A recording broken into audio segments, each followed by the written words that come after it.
Assalamualaikum warahmatullahi wabarakatuh. Selamat pagi ya saudara-saudara sekalian. Kita lanjutkan pembelajarannya. Kita mau mencoba memahami soal mengenai momentum dan impuls ya.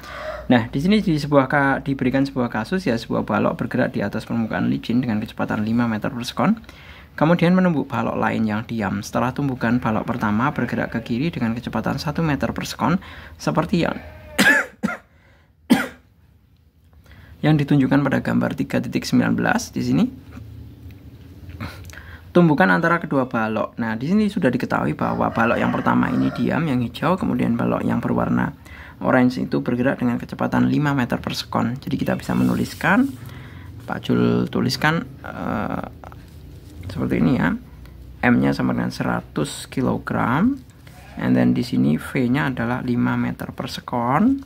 Kemudian balok yang sini adalah diam, berarti V-nya sama dengan 0, M-nya sama dengan 300 kg. Seperti itu.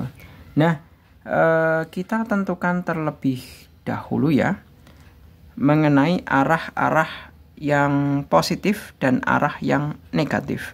Karena diam, balok yang oranye itu bergeraknya ke kanan ya. Nah, Pak Jul tulis seperti ini, positif. Nah, setelah tumbukan, balok pertama bergerak ke kiri dengan kecepatan 1 meter per sekon. Seperti yang ditunjukkan pada gambar.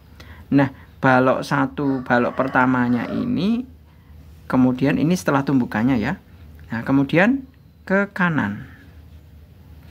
Ini sebelum tumbukan, kan gitu. Sebelum tumbukan. Nah, kemudian kalau yang setelah tumbukan ini ke sana ya. Kemudian yang satunya adalah ke kiri. Ke kiri karena dia ke kiri, kalau ke kanan kan positif. Ke kiri berarti posisinya adalah ini katakanlah V1 ya. Ini berarti V1 absen sama dengan min 1 meter per sekon. Nah, kenapa negatif? Karena ini ke kiri. Karena disepakati yang ke kanan itu positif. Kan seperti itu. Nah, yang diminta adalah yang pertama kecepatan balok kedua setelah tumbukan. Berarti kita diminta untuk mencari V2 absennya. V2 absen sama dengan, nah ini yang ditanyakan. Ini M-nya kan tetap 300 kg. Ini M sama dengan 100 kg.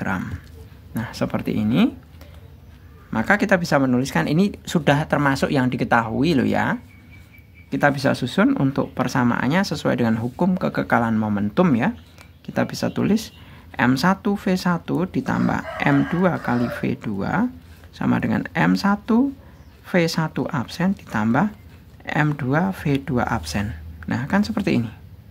Kita bisa langsung tuh masukkan nilai-nilainya. Ini M1, M2, M1, M2.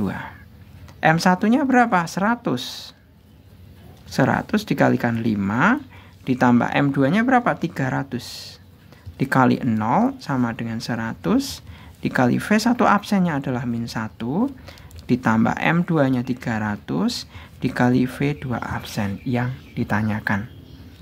Sedemikian hingga ini kan 0 nanti jadinya berarti 500 sama dengan min 100 ditambah 300 V2 absen.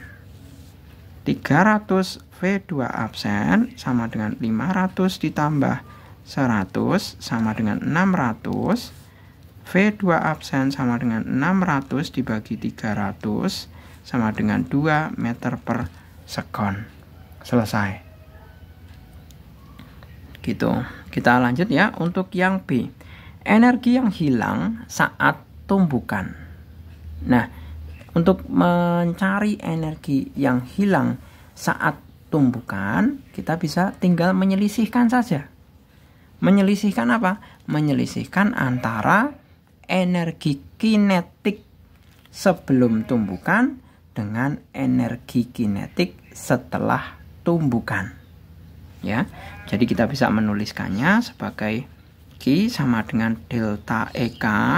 Kenapa delta? Karena selisih energi kinetiknya.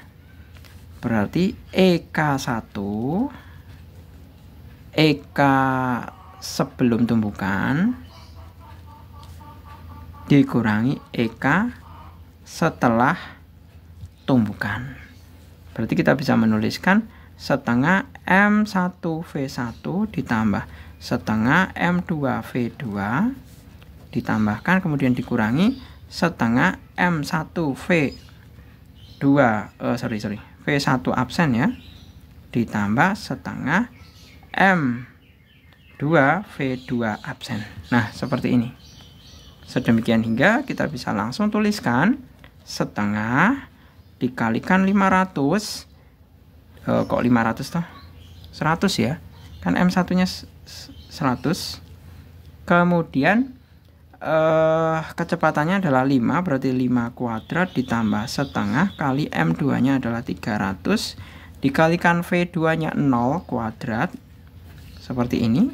Kemudian dikurangi setengah dikalikan 100 dikalikan min 1 kuadrat ditambah setengah kali 300 dikalikan 2 kuadrat. Seperti ini. Nah, ini jelas 0 ya. 0, kemudian kita bisa kalikan ini 100 dibagi 2 itu adalah 50 sama dengan 50 dikalikan 25 adalah 125. Masih ada 01 ya, 125 tambah 01 berarti 1250 seperti ini. Kemudian dikurangkan dengan, nah ini min 1 kuadrat tetap 1, ini dibagi 2 itu 50 ya, ditambah dengan ini 150 dikalikan 4, 600 ditambah 650 sama dengan berapa ini? 600 Joule. Selesai.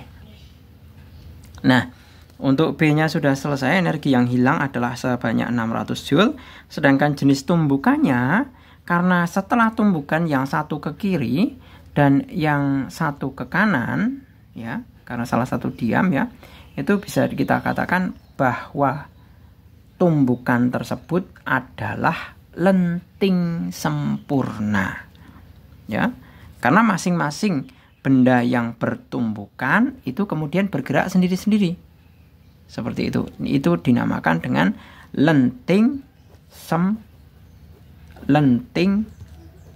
sempurna. Jadi tumbukannya adalah lenting sempurna seperti itu. Oke, gitu ya. Saya rasa cukup. Semoga bermanfaat. Terima kasih. Selamat pagi. Assalamualaikum warahmatullahi wabarakatuh.